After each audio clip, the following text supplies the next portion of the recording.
नमस्कार दोस्तों, स्वागत है आप सभी का हमारे अपने ओजस गोट फार्म मध्य प्रदेश में। आज की वीडियो में हम बात करने वाले हैं बकरे बकरियों में होने वाली जो पीपीआर की बीमारी है, जो वायरल बीमारी है, ये जानलेवा क्यों है। इसमें ऐसा क्या होता है कि बकरा बकरी 50% से लेकर 80% तक मर जाते हैं। इसका कोई 100% सटीक इलाज क्यों नहीं है, इस बारे में बकरी पालकों की काफ़ी समय से इंक्वायरीज आ रही थी। बकरी पालकों का कहना है कि सर सारी बीमारियों का इलाज है, और जो वायरल बीमारी है जैसे पीपीआर, ईटी, एफएमडी, इन बीमारियों का इलाज क्यों नहीं है। तो मैं आपको बता दूं कि जो वायरल बीमारियां होती है, संक्रामक जो बीमारियां होती है, इनका 100% सटीक इलाज आज तक नहीं बना है, क्योंकि इनकी वैक्सीन बनी हुई है। और वैक्सीन उसी बीमारी की बनती है जिसका कोई इलाज नहीं होता है। हम नियर बाय इलाज कर सकते हैं, पर बकरी पालकों की उन्हीं की बकरियां मरती है, जो बकरा बकरी मरते हैं उन्हीं बकरी पालकों के मरते हैं जिन्हें इस बीमारी के सिम्टम्स नहीं पता होते हैं, इस बीमारी के बारे में नॉलेज नहीं होता है। क्योंकि पीपीआर एक ऐसा खतरनाक संक्रामक वायरस है जो सिर्फ जुगाली करने वाले जानवरों में होता है और एक दूसरे से बहुत ज़्यादा स्पीड से फैलता है। और मैं आपको बता दूं इसमें ज़्यादातर मृत्यु क्यों होती है बकरा बकरी की, क्योंकि ये बीमारी एक अकेली नहीं है। ये वायरस है पीपीआर, इसके अंदर कई तरह की बीमारियां हैं जो कि बकरा बकरी में शरीर में कई तरह से अटैक करती है। एक साथ बहुत सारी बीमारियां ला देती है शरीर में। इस वजह से बकरा बकरी झेल नहीं पाता है और वो मर जाता है। तो सबसे बड़ा सवाल यही था कि इस बीमारी में जानवर मरता क्यों है। तो मैं आपको बता दूं कि क्या होता है जब पीपीआर वायरस आता है। अगर आपने वैक्सीनेशन कर रखा है, टीका लगा रखा है पीपीआर का, तो ये बीमारी कभी नहीं आएगी। पर अगर आपने वैक्सीनेशन नहीं किया है और आपके बकरा बकरी में अगर पीपीआर की समस्या हो गई है, तो क्या होता है कि सबसे पहला तो बकरा बकरी का टेम्परेचर बहुत हाई हो जाता है। मतलब 103 नॉर्मल टेम्परेचर होता है, 105, 106, 107 इस तरह से टेम्परेचर रहता है, जो कि आप कंट्रोल करना चाहें तो भी कंट्रोल नहीं होता है। तो पहला तो हो जाता है टेम्परेचर हाई, क्योंकि बुखार बहुत ज़्यादा होता है, जिससे कि बकरा बकरी का पूरा शरीर टूट जाता है, वो खाना पीना कम कर देता है, ऐसे में उसकी इम्यूनिटी लो हो जाती है। इसके बाद बकरा बकरी की नाक से गाढ़ा डिस्चार्ज आता है, मतलब बहुत ज़्यादा जो एक ओवर लिमिट वाली सर्दी जुकाम होता है वो हो जाता है, जिससे उसे सांस लेने में बहुत समस्या होती है, उसके फेफड़ों में इन्फेक्शन हो जाता है। इसके बाद उसकी आँख से पानी आने लगता है। इसके बाद जो सबसे बड़ी समस्या होती है वो होती है डायरिया की, लूज मोशन, दस्त की। बकरा बकरी जो भी खाता पीता है वो सब दस्त के माध्यम से बाहर निकाल लेता है।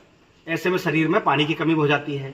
जब इतनी सारी बीमारियां, इतनी सारी समस्याएं एक छोटे से बकरा बकरी में होगी, तो उसका मरना 100% तय है। अगर आप जानते हैं कि पीपीआर नामक बीमारी है, ये वायरल बीमारी है, तो आपके फार्म में या आपके बाड़े में जब भी ऐसी कोई बीमारी आएगी, तो जो जानवर आपका इन्फेक्टेड हुआ है, मतलब जिसे बीमारी हो गई है, आप उसे अलग कर देंगे समय रहते, तो बाकी बकरे बकरी को बचा सकते हैं। और जिसमें बीमारी हुई है उसमें जो नियर बाय इलाज होते हैं, तो हमने बता रखा पहले भी चैनल पे कि आप कैसे बचा सकते हैं जानवर को। 100% नहीं बचा सकते, मेरे इलाज से और किसी के भी इलाज से नहीं बचा सकते 100%, पर हाँ एक 50%, 70% तक आप जानवर को बचा सकते हैं। तो पीपीआर जो वायरस है ये बहुत ही खतरनाक बीमारी है, जैसे मैं आपको बता रहा हूँ। जब एक साथ बकरे बकरियों में इतनी सारी समस्याएं, इतनी सारी बीमारियां देखने को मिलती है, तो बकरी पालक खुद नहीं समझ पाते कि क्या करना है। और जैसा मैंने आपको बताया कि बकरा बकरी के डॉक्टर नहीं है, तो ऐसे में खुद को ही अपना डॉक्टर बनना पड़ता है, अपने फार्म का खुद को इलाज करना पड़ता है। ऐसे में इतनी सारी बीमारियां, सर्दी जुकाम जैसे मैंने आपको बताया कि नाक से गाढ़ा डिस्चार्ज, बुखार होना, लूज मोशन होना, आँख से पानी आना, तो इतनी बीमारियों का जब हम एक साथ इलाज करते हैं, तो उस इलाज से भी बकरा बकरी बहुत ज़्यादा स्ट्रेस में आ जाता है, तनाव में आ जाता है। कुछ बकरा बकरी तो इसी वजह से मर जाते हैं, और कुछ जो है इन बीमारियों की वजह से जो उन पर प्रेशर आता है, जो समस्या आती है, जो बकरा बकरी में इम्यूनिटी लो हो जाती है, बहुत ज़्यादा कमजोरी आ जाती है, उस वजह से मर जाते हैं। तो जिन्हें इलाज पता है वो तो कुछ ना कुछ कर लेते हैं, और जिन्हें इलाज नहीं पता है, मेन जो मोर्टेलिटी परसेंटेज है वो इस वजह से बढ़ रहा है कि बकरी पालक ने वैक्सीनेशन नहीं किया। अब उन्हें पता ही नहीं है क्या समस्या हो रही है। उन्हें पता है कि बुखार हुआ है तो बुखार का इलाज करवा लेते हैं या कर देते हैं। उन्हें लग रहा है कि दस्त हुआ है तो दस्त का इलाज करते हैं, नाक से गाढ़ा डिस्चार्ज है सर्दी का इलाज करते हैं। पर ऐसे में क्या होता है कि जब पीपीआर जैसा जो वायरस है आता है, तो ऐसे में बहुत ब्रॉड स्पेक्ट्रम जो हेवी से हेवी एंटीबायोटिक होता है वो यूज़ करना पड़ता है, और साथ में कई तरह के इलाज करने पड़ते हैं, जिससे कि बकरा बकरी को हम बचा सकें। बकरा बकरी कमज़ोर तो हो जाता है, उसका प्रोडक्शन लेवल भी डाउन हो जाता है। ये आप जान लीजिए कि जब भी बकरा बकरी को पीपीआर आता है, तो वैसे में आप ध्यान रखें कि जिन बकरा बकरी को पीपीआर की समस्या हुई है, ये वायरस बीमारी हुई है, वायरल बीमारी, तो उस जानवर को आप तंदुरुस्त करके और बेच दें, मतलब सेल कर दें, उसे अपने फार्म पर ना रखें या अपने बाड़े में ना रखें।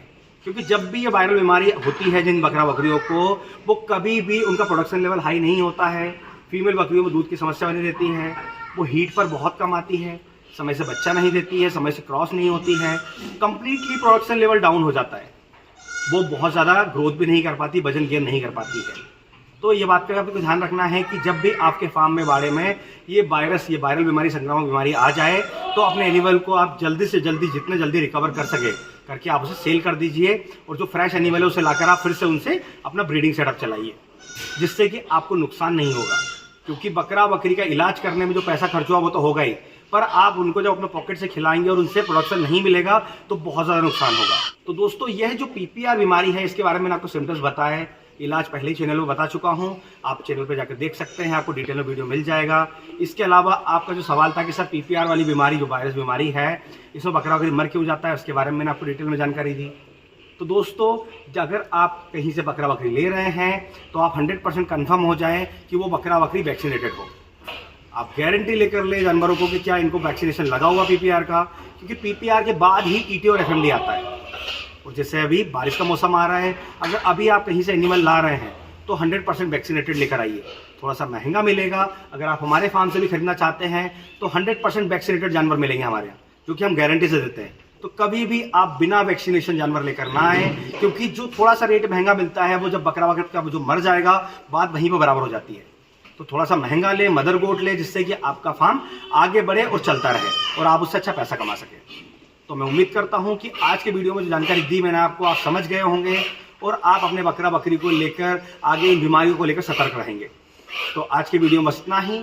अगर आज की वीडियो से रिलेटेड किसी भी तरह का कोई सवाल है तो कमेंट बॉक्स में आकर हमसे बात कर सकते हैं, और इसी तरह बकरी पालन से जुड़ी जानकारी के लिए हमारे चैनल से जुड़े रहें। अगर अभी तक आपने हमारे चैनल को सब्सक्राइब नहीं किया है तो चैनल को सब्सक्राइब कर लें, ताकि समय से बकरी पालन से जुड़ी जानकारी आपको मिलती रहे। तो फिर मिलेंगे एक नए वीडियो में नई जानकारी के साथ। धन्यवाद।